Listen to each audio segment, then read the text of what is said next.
Bonjour Lauriane Denis et bonjour à tous. Donc bienvenue dans cette nouvelle vidéo sur le mois des femmes de la PTCCB, un mois où nous recevons les femmes qui s'engagent pour la santé mentale, la psychologie, les TCC bien évidemment, mais aussi dans la lutte contre la stigmatisation. Et donc en cette journée spéciale du 30 mars consacrée aux troubles bipolaires, eh bien, nous recevons donc Lauriane Denis qui a justement fait un documentaire sur ce sujet. Donc Lauriane, bienvenue et merci d'avoir accepté cette interview.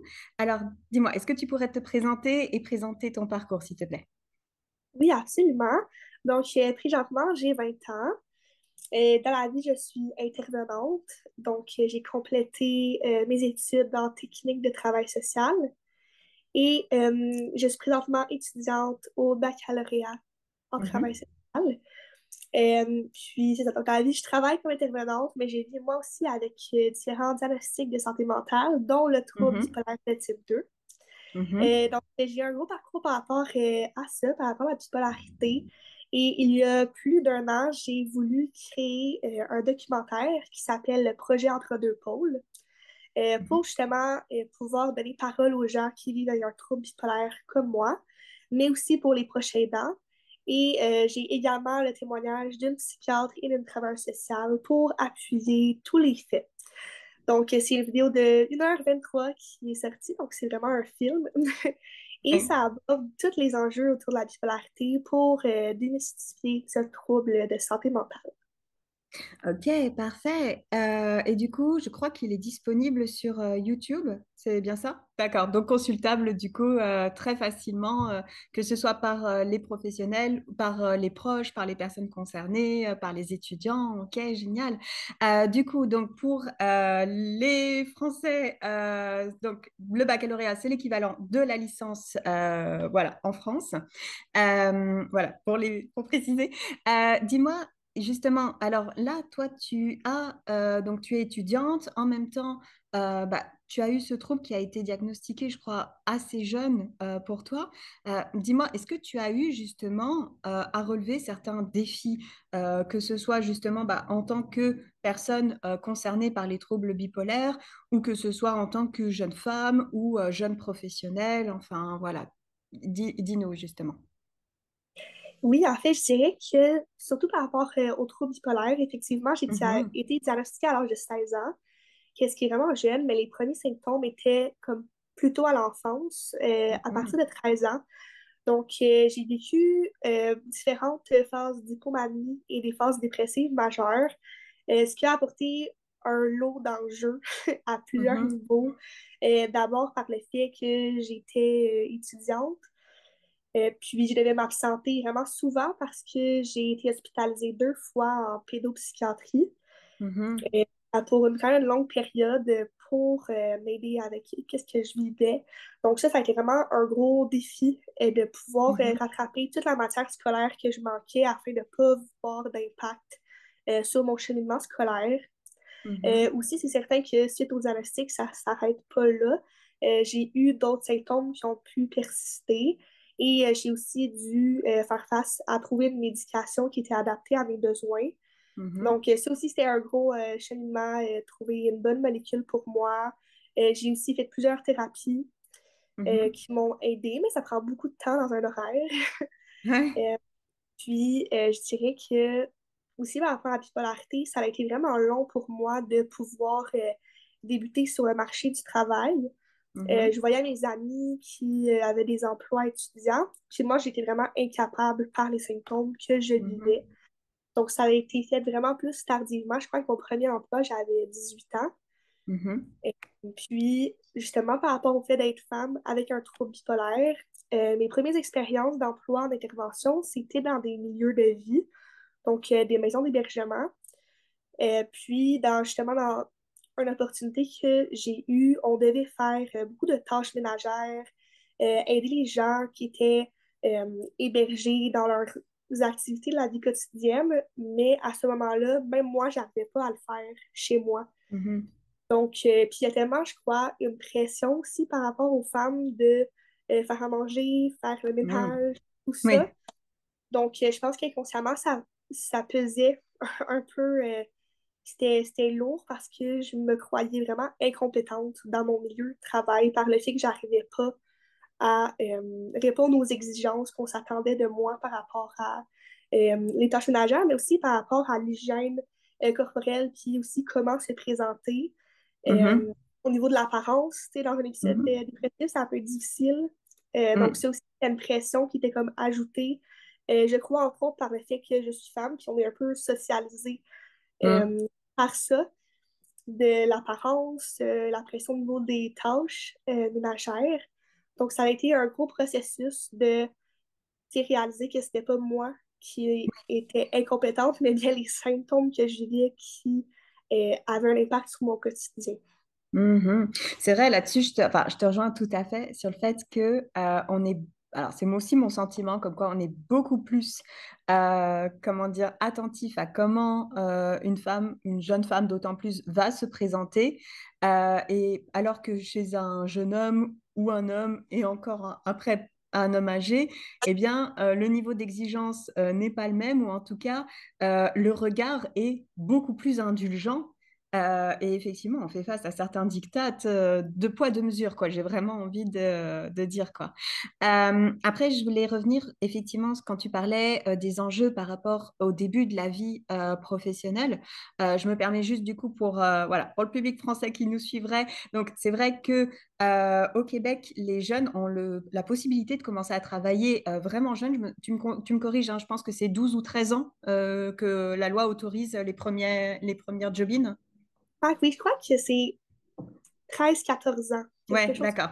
Voilà, donc mais c'est pour préciser, puisque voilà, pour un public français, nous, on peut démarrer plutôt vers 16 ans. Donc, ils allaient dire 18, ça va.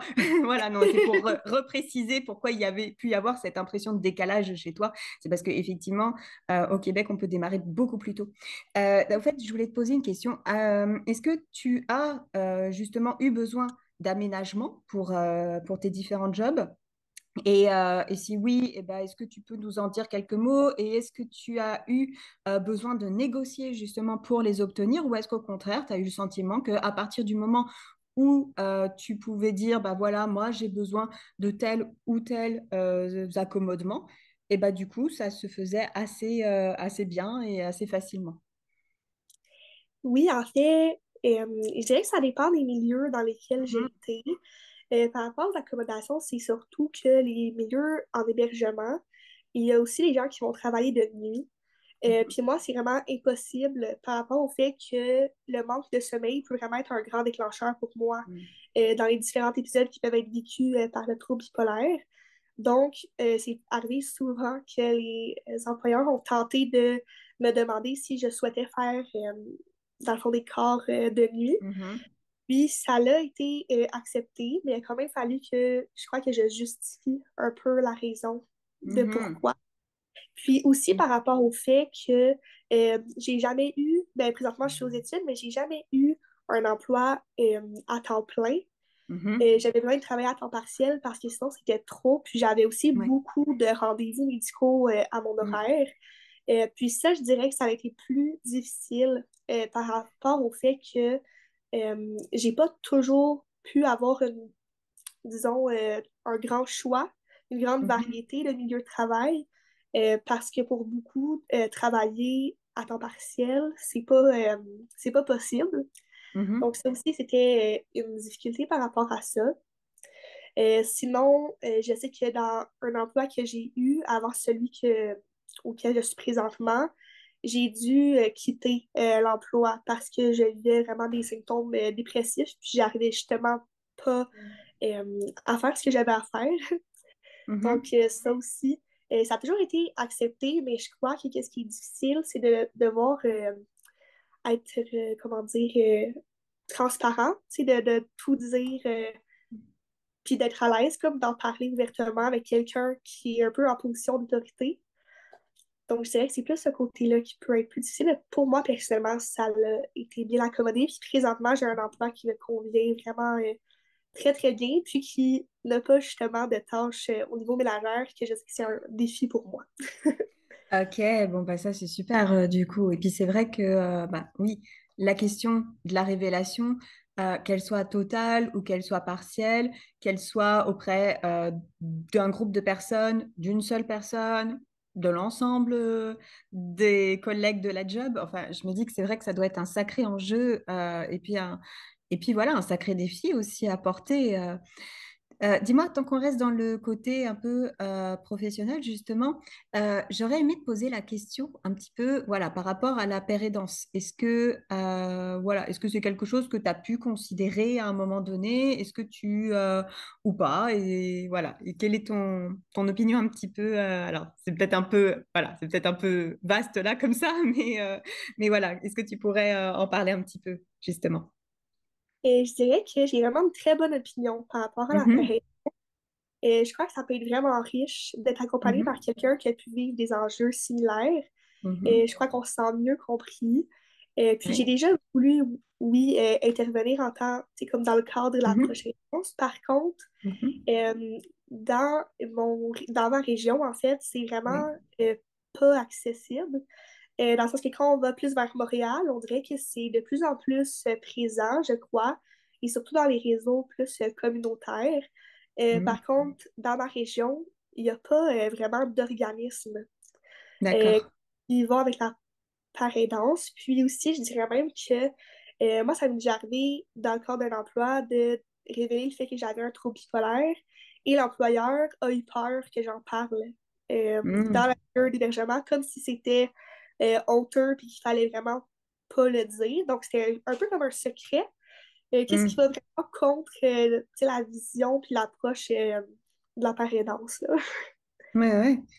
Du coup, alors, comme quoi, allez, j'ai envie de dire, les enjeux de disparité sur le plan territorial, finalement, nous concernent tous, peu importe de quel côté de l'Atlantique on se trouve. Et puis, en plus de ça, il y a aussi, bah, un peu comme tu disais, c'est-à-dire l'enjeu aussi du tabou. Même si la parole se libère beaucoup autour de la santé mentale, visiblement, il y a encore effectivement des freins, mais qui finalement sont des freins plus, peut-être, tu vas me corriger hein, si tu n'es pas d'accord, mais des freins au niveau des représentations finalement, au cœur même des personnes, quoi, en fait. Oui, absolument. Justement, je crois que toi, tu as également des engagements sur le plan associatif. Pareil, est-ce que tu pourrais nous expliquer un petit peu comment, voilà, auprès de quel genre de groupe tu t'es engagé, avec quel genre de, voilà, de mission, d'objectif Oui, absolument. Donc, je suis vraiment engagée à plusieurs niveaux. Je suis engagée au Calax L'ancrage. Mhm, Le Calax, en fait, c'est un réseau. Il y a plusieurs Calax qui existent. Et ils font de l'accompagnement des personnes qui ont vécu avec une agression sexuelle. mhm, Et puis, je me suis engagée auprès d'eux, ça fait environ un an, dans un comité qui s'appelle le comité Lutte. mhm, C'est un comité qui est en train de se restructurer un peu selon ce qu'on a envie de faire en tant que bénévole. Mais je pourrais dire que, par exemple, cette année, j'ai participé à créer une marche qui était pour la 42e journée d'action contre la violence sexuelle faite aux femmes. Donc, c'était sous forme de marche avec des prises de parole. C'était vraiment touchant. Et on a aussi participé pour la Journée nationale de commémoration et d'action contre la violence faite aux femmes. Encore une fois, c'était une prise de parole. Donc, j'ai souvent des rencontres de comité. Puis, eux, dans le Calax aiment appeler ça, en pas bénévole, mais des militantes. mhm, Donc, c'est vraiment intéressant. Puis, je suis aussi tout récemment impliquée comme UPR. Ça s'appelle Usagers Partenaires Ressources pour un mhm. comité intersectoriel en Oui. prévention suicide qui est dans le 6 des Laurentides de ma région. Donc, ça vient tout juste de commencer, mais en fait, je suis consultée pour donner mon avis, en fait, sur les outils qui existent pour aider les gens qui vivent avec des défis au niveau du suicide. Donc, c'est par mon vécu, je peux donner un regard d'avoir d'une personne qui l'a réellement vécu. Donc, si j'ai été approchée suite au documentaire que j'ai créé, je trouve ça super intéressant, mais ça vient tout juste de commencer. Ok, waouh. Du coup, impressionnant, je trouve, parce que ça fait plein d'engagements sur des sujets forts en plus. Justement, tu vois, alors je ne sais pas si ça fait partie de voilà, des sujets que vous traitez justement au Calac, je me posais la question. Alors, on sait que effectivement, quand on est une femme, bah, malheureusement, on peut être, bah, voilà, on peut être une cible pour certains agresseurs ou agresseuses. On n'en parle pas assez sexuel, mais j'ai envie de poser la question. Voilà, est-ce que du coup, le fait pour certaines personnes d'avoir en plus de ça peut-être bah, un trouble de santé mentale, est-ce que ça peut constituer justement bah, un facteur de vulnérabilité supplémentaire. Et à ce moment-là, bah, est-ce qu'il y a des actions un peu spécifiques qui peuvent être proposées? Enfin, voilà, peut-être que, je ne sais pas si vous avez travaillé dessus ou pas encore, ou si toi, tu as des données éventuellement que tu pourrais nous transmettre sur ça. En lien avec le Calax pour au niveau des Ouais, agressions par sexuelles, exemple, ouais. Ouais. je pourrais vérifier. Alors, tu sais, Mhm. moi, je suis pas là comme, tu sais, je travaille pas sur place, c'est Mhm. seulement Oui. militant, mais oui, ça pourrait être intéressant, je pourrais regarder. Je sais qu'ils contribuent Mhm. beaucoup aux statistiques, puis ils font beaucoup d'actions Ouais. très intéressantes. Puis c'est sûr que la santé mentale, ça peut toucher beaucoup de personnes, donc c'est sûr que comment dire, une personne qui vit une agression sexuelle peut Ouais. même développer, par exemple, un choc post-traumatique par la suite. Mhm. Donc, je pense que je pourrais vérifier pour les statistiques. Ok, merci.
Je reviens un peu sur ce qu'on disait tantôt. Tu disais donc, que toi, tu avais justement bah, été diagnostiquée très jeune avec une apparition finalement des premiers signes vers la préadolescence, on peut dire ça comme ça.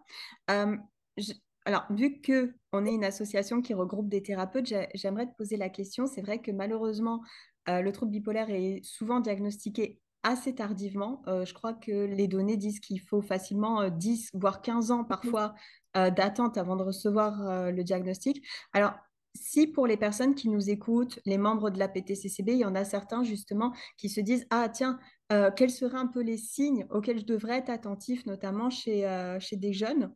Voilà, est-ce que toi, tu aurais des tips un petit peu ou des indices auxquels tu penses qu'il faudrait être attentif ou auxquels toi, avec ton vécu, tu te dis, voilà, que tu aurais aimé qu'on puisse être attentif quand tu étais plus jeune? Oui, ben, je dirais que moi, les signes qui sont apparus vraiment tôt, c'est surtout des idées suicidaires qui étaient vraiment euh, Mm. fréquentes, puis surtout en fonction de l'humeur qui était changeante. Mhm. Puis ça m'a même mené justement à des tentatives de suicide. Donc, je pense que Mhm. en tant que professionnel, je crois que c'est important de croire la personne devant toi. Et parce que je sais que selon mon vécu, je trouve que en tant que jeune, quand tu vis une telle souffrance, on dirait que c'est souvent banalisé. Tu Mhm. sais, j'ai souvent entendu des gens dire ah, ben c'est juste une passe, c'est juste l'adolescence. Donc, oui, c'est possible que ça soit juste l'adolescence, mais je crois que c'est vraiment important de valider la souffrance qui est vécue puis Mhm. d'aller creuser plus loin. Je suis consciente que c'est pas commun, je crois, d'être diagnostiqué autant jeune, mais je crois que qu'est-ce qui pourrait être vraiment aidant, c'est que dès l'apparition des premiers symptômes, même si un diagnostic n'est pas posé, ben, d'assurer un certain suivi, un filet aussi de sécurité pour la famille, mais aussi pour le jeune, pour voir comment ça évolue. Donc, je dirais vraiment prendre ça au sérieux, puis aussi, quand c'est possible, de se référer à la famille, puisque aussi peut apporter des faits vraiment intéressants. Puis au niveau plus comme des hypomanies, je sais que moi, qu'est-ce qui a été difficile à comprendre, c'est que la première fois que ça m'est arrivé, c'était vécu plus par une grande irritabilité qu'une euphorie. Donc, mes comportements étaient très différents, même agressifs un peu parfois, qu'est-ce qui est vraiment pas du tout dans ma personnalité. Et quand j'étais à l'hôpital, on a vu ça rapidement comme un trouble de comportement, alors que ce n'était pas le cas, c'était vraiment les symptômes de la bipolarité qui se sont ensuite en allés avec la médication.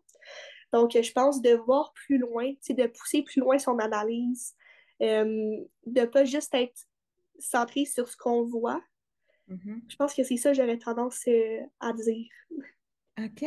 Et tu vois, ça c'est super important parce que c'est vrai que quand on parle d'hypomanie ou de manie, je pense que la plupart des personnes, que ce soit du grand public ou même des professionnels, doivent s'imaginer plutôt une personne, effectivement, comme tu disais, qui va plutôt être euphorique, qui peut-être va être avec plein de projets, peut-être va être aussi en mode bah, je dors pas parce que j'ai trop d'énergie et trop de choses à faire. Et c'est vrai qu'on pense pas forcément à cet aspect d'irritabilité dont tu parlais très justement.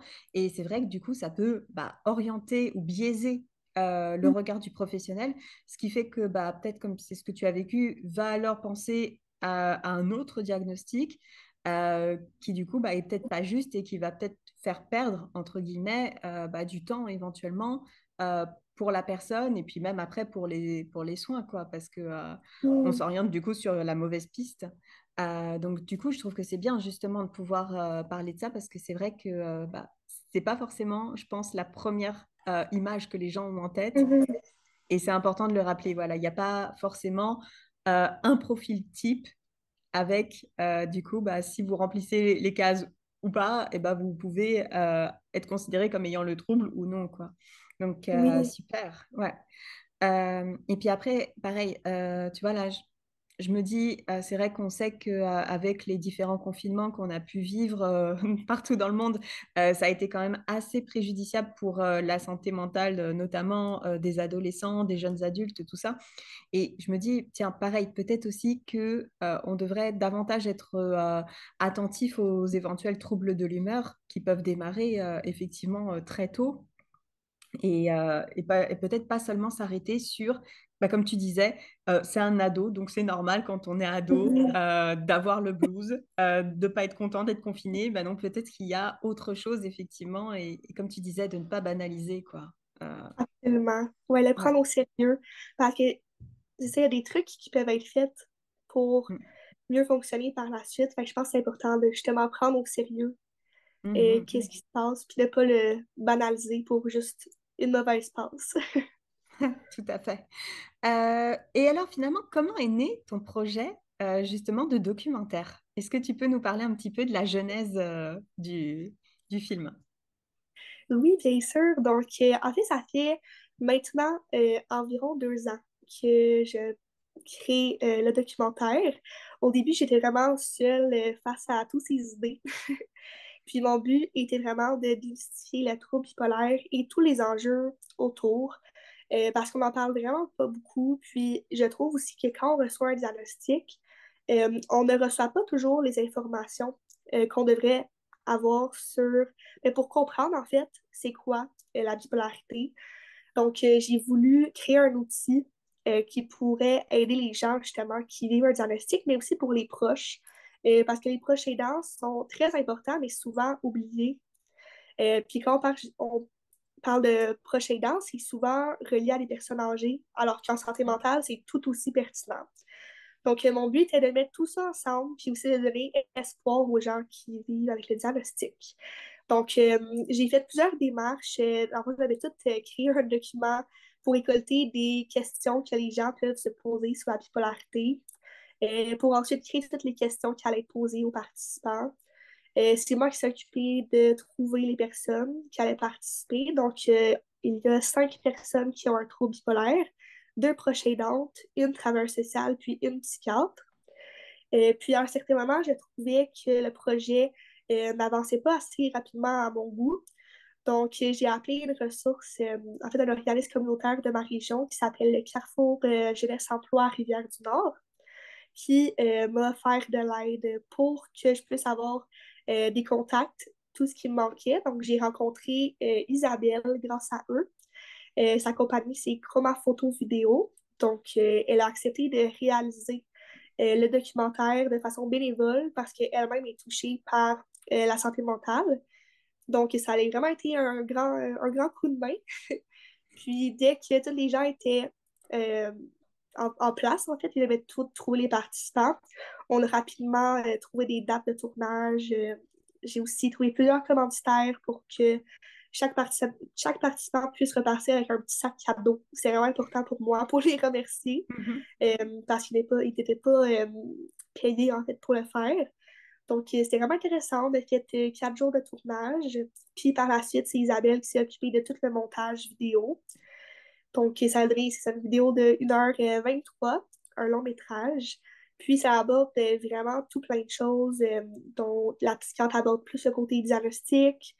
Il y a une partie plus reliée à l'intervention qu'on peut faire justement avec les gens qui vivent avec un trouble bipolaire. Aussi sur les services qui existent, la médication, le suicide, aussi les chaînes d'assistance psychiatrique.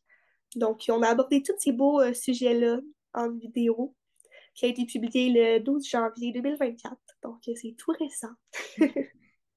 Et super, du coup, dis-moi, par rapport justement à ce projet, alors donc il est accessible, je le redis, sur YouTube, donc vraiment pour ceux qui écoutent la vidéo, n'hésitez pas à y faire un tour.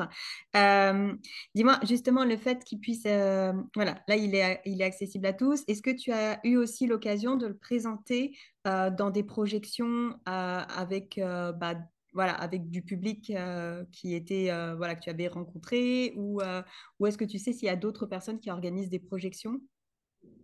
Oui, donc le 12 janvier, lorsque j'ai fait la sortie de la vidéo sur YouTube, Mhm, j'ai organisé une grande soirée de prédiffusion de la vidéo.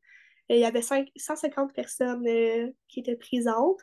Puis j'ai fait ça sous forme de vidéo avec un buffet rempli de sucreries, de la musique. Donc il y avait tout plein de choses. C'était vraiment super agréable. Et par la suite, pour la semaine de prévention suicide, je l'ai aussi présentée à l'université auquel j'étudie, mhm. aux étudiants qui sont présents. Donc, ça aussi, c'est une belle opportunité. Puis pour la suite, j'ai envie justement de pouvoir faire la diffusion à différents organismes même. Et j'ai plein d'opportunités qui arrivent, dont des conférences, des podcasts. J'ai fait des entrevues aussi à la télévision puis dans le journal. Donc, mon Mhm. agenda déborde depuis Mais le 12. super, génial. Donc, du coup, moi, je vais juste me permettre. Donc, moi, j'ai découvert ton projet grâce à l'émission Folie douce. Donc, Oui, voilà. Donc, du coup, je me permets de les mentionner. Mais voilà, encore mieux. Alors, juste, voilà, si on a un public québécois qui nous suit, pour les prochaines diffusions, ce sera sur. Est-ce que tu peux nous dire ou est-ce que c'est un trop gros spoiler et que, ben, en fait, je vais garder ça D'accord, secret parce qu'en d'accord. fait, j'ai plusieurs opportunités qui arrivent. Mais en fait, je peux peut-être dire, il y a un podcast qui s'en vient demain matin. D'accord. D'accord, d'accord. Bon, Qui bah, s'appelle super. le podcast Pas ordinaire. Mhm, Mais pour la suite, je garde ça en surprise. Mais par contre, c'est possible de tout suivre ce que je fais surtout la page Facebook du projet. Instagram aussi, mais sur Facebook, c'est comme plus facile de tout partager. Et j'ai mhm, créé un Linktree sur lequel j'ajoute tous les liens de toutes les entrevues que je fais. Donc, mhm. tout va être présent là-dessus quand ça va Ok. être fait. Bon, bah super. Donc, du coup, j'ai plus qu'à dire, suivez la page Facebook, allez sur le Linktree et puis, bah, du coup, vous pourrez suivre les aventures du projet. Donc, voilà, super. Euh, oui. J'ai dit merci. Ouais, non, mais non, normal. Je pense que c'est super important justement de donner de la visibilité, tu vois, bah, que ce soit à ton projet, mais même, je dirais, aux jeunes professionnels qui s'engagent justement. Et alors d'ailleurs, tiens, j'ai envie, là on arrive un petit peu sur la fin de notre entrevue, alors du coup, j'aimerais pouvoir te poser une dernière question. Bah, justement, c'est comment est-ce que tu vois l'avenir? Alors, c'est une très grande question, très vaste, mais voilà, je te laisse me dire comment est-ce que toi, tu perçois les choses. Effectivement, c'est une très grande question. Je dirais au niveau, ben, je vois l'avenir avec espoir, en fait, à plusieurs niveaux. Ouais. Je pense qu'au niveau justement de la santé mentale, il y a tellement de choses qui arrivent, puis de projets qui font en sorte qu'on peut démystifier les troubles de santé mentale. Et je crois que c'est vraiment des grands pas qui sont faits pour l'avenir. Je pense que ça va être vraiment super parce que la santé mentale, ça touche tout le monde, de près ou de loin. Et puis pour moi, ben, en fait, j'espère pouvoir continuer à démystifier les troubles bipolaires. Le long métrage a été fait, mais je vais faire d'autres projets aussi sous le nom du projet Entre deux pôles. Donc, Mhm. j'ai espoir. Puis aussi au niveau des femmes, je pense que les femmes peuvent tout faire. Donc, je trouve que c'est vraiment intéressant de leur donner parole aux femmes qui font de grandes choses. Mais je pense qu'il y a des beaux changements à venir, je suis certaine. Ouais. En tout cas, voilà, j'espère qu'on pourra tous œuvrer individuellement ou collectivement dans ce sens. Ok, et ben écoute, merci beaucoup d'avoir accepté cette entrevue. On va devoir malheureusement se quitter maintenant, mais ça a ouvert pas mal de possibilités. Et puis, j'ai envie de dire, bah voilà, pour les personnes qui sont intéressées, allez suivre la page, allez suivre le projet Entre deux pôles. Et puis, euh, et puis parce que je sens qu'il y aura des bonnes surprises pour l'avenir. Bon, bah écoute, Lauriane, merci encore beaucoup d'avoir accepté de participer. Et puis, bah, merci également à toutes les personnes qui auront suivi cette entrevue. Et puis, du coup, on mettra en description le lien vers bah, ton documentaire, mais aussi, si tu es OK, sur les différentes pages où on peut te suivre. Merci beaucoup. Merci. Bien. Et ben, merci à tous et bonne journée.